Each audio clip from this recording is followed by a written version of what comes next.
executive. The executive listen to me. That those in the judiciary, the people of Kenya, and those in the, it doesn't matter. Those who live near our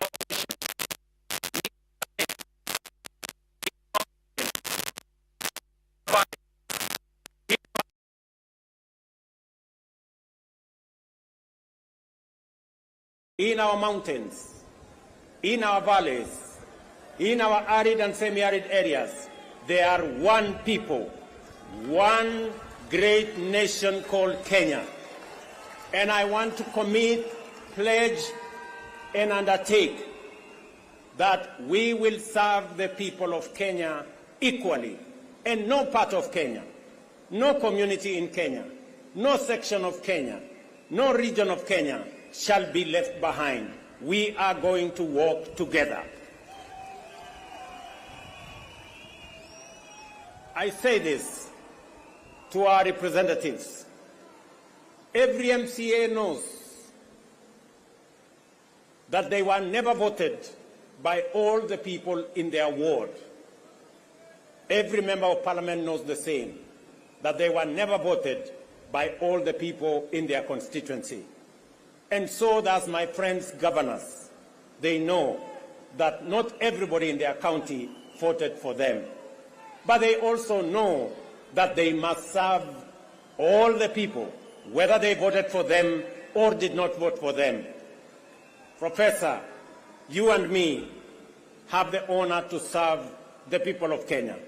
And as I have said before, we will serve the people of Kenya equally, those who voted for us and those who did not vote for us. The government of Kenya equally belongs to all the people of the Republic of Kenya. Let me also say the following, because this is a very important occasion. To underwrite that our judiciary works, that our legislature works, and we will make sure that our executive works and serves the people of Kenya. I know that we've gone through a journey, but in this journey, we have affirmed to both ourselves as the people of Kenya, to our friends, and to the international community, we have affirmed that Kenya is a constitutional democracy founded on the firm foundation of the rule of law. We believe in freedom, and we believe in making sure that no Kenyan and none of us is left behind. Today we stand here as a people, united, peaceful, because we are a democracy. We believe in our constitution. We believe in the rule of law, and we are a free people, and we make choices. Let me also say this to all of us who are public servants. It doesn't matter at what level. To all of us, we are reminded on this very historic day that we serve at the pleasure of the people of Kenya, and we serve under the provisions of the law and the Constitution of the Republic of Kenya. And that none of us, irrespective of the office we hold,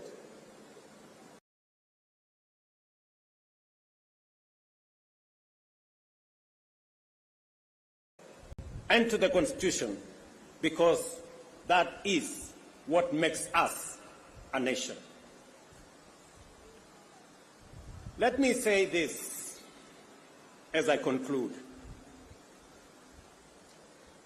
We have made stride as a nation. Today, our savings as a percentage of our GDP is growing.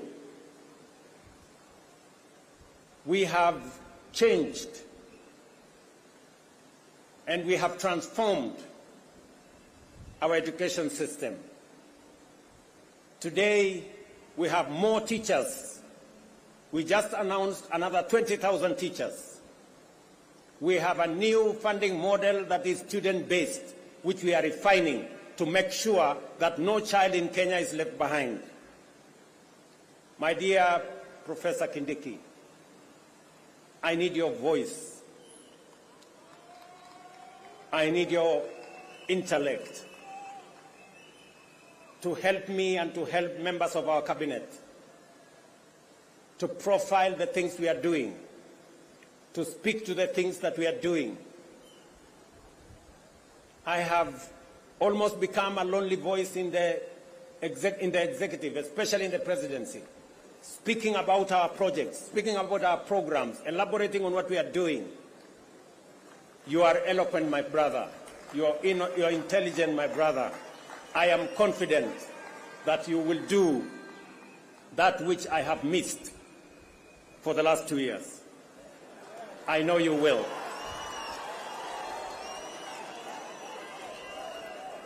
We have a huge program on university funding and higher education funding.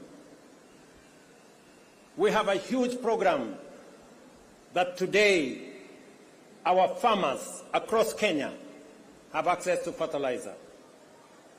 We have a huge program on expanding our irrigation. We have a big program on what we are doing. We need your voice, and we need the voice of those of us in the executive to provide leadership and to see to it that indeed we achieve what we wrote into our Constitution. Today, as we wrote in our Constitution,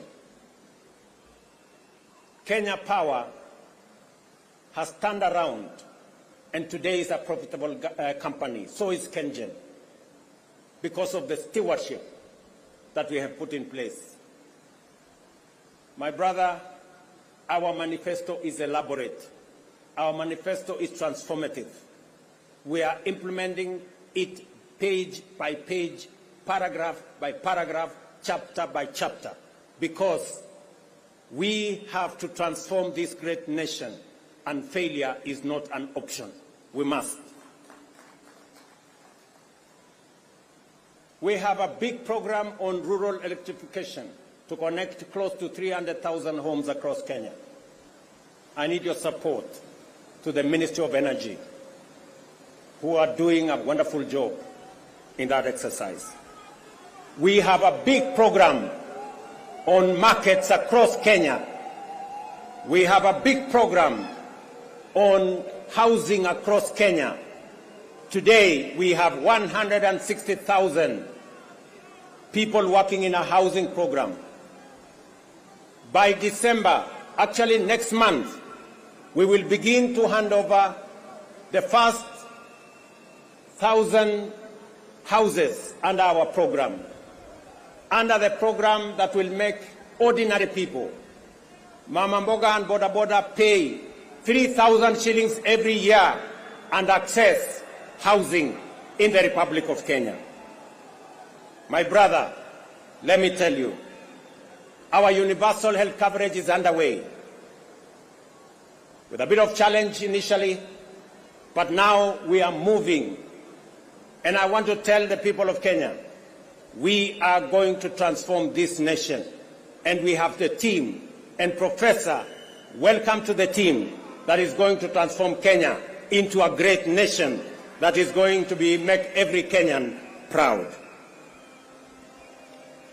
Let me conclude by saying we have what it takes to transform the Republic of Kenya.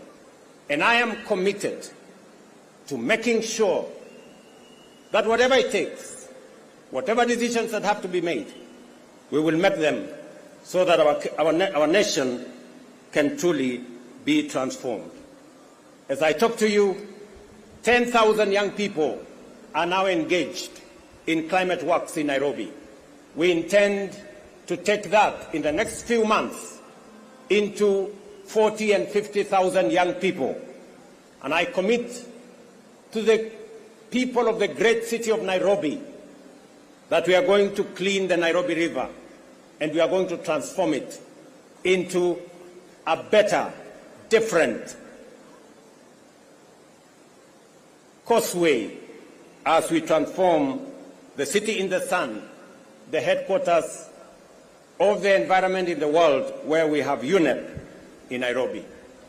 We're also going to roll out the program that will make sure that we tap into the private sector and make sure that we can work through public and private partnership to make sure that we roll out some of the urgent, important programs that are important for the transformation of our nation.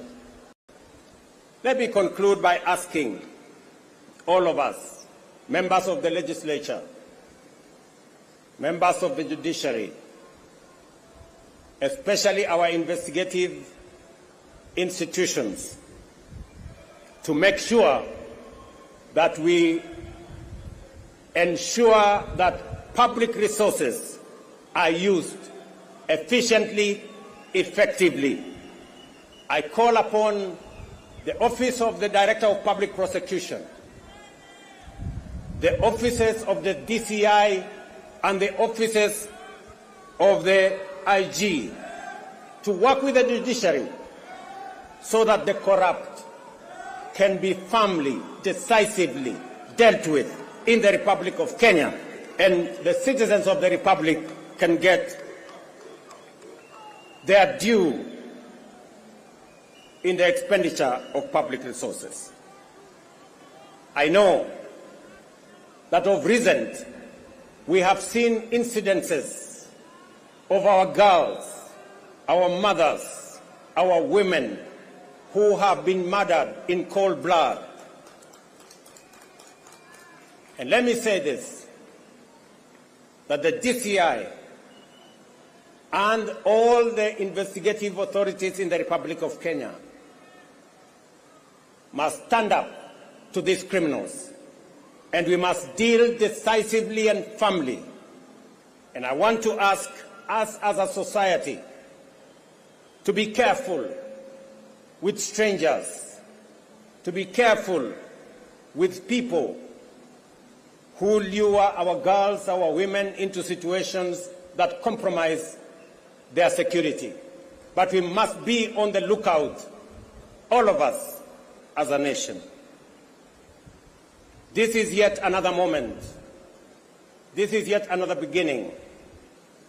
And I am confident that we are going to take Kenya to the next level. Professor Kindiki, as you and all know, there is much to be done to fulfill our commitments and set our nation on the path to prosperity. I expect you to embark on your duties with dispatch and zeal. I wish you success as you begin your service in the high office you have assumed today. May God bless you.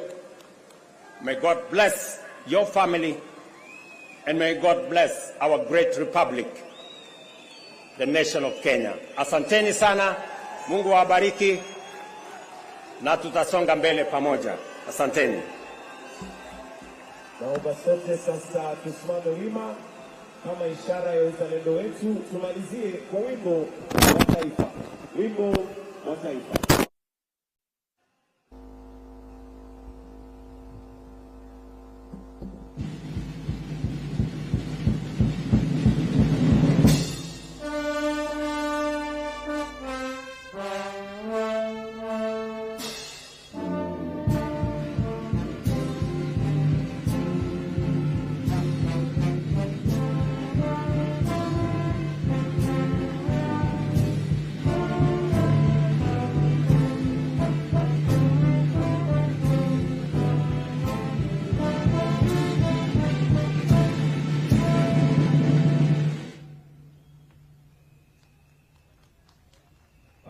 Tusimame mahali tulipo tukimpatia rais nafasi ya kutoka katika starehe zake.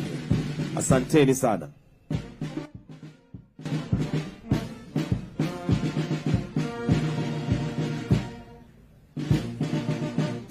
Tutamruhusu Mheshimiwa Rais aweze kuondoka na kisha Mheshimiwa Naibu Rais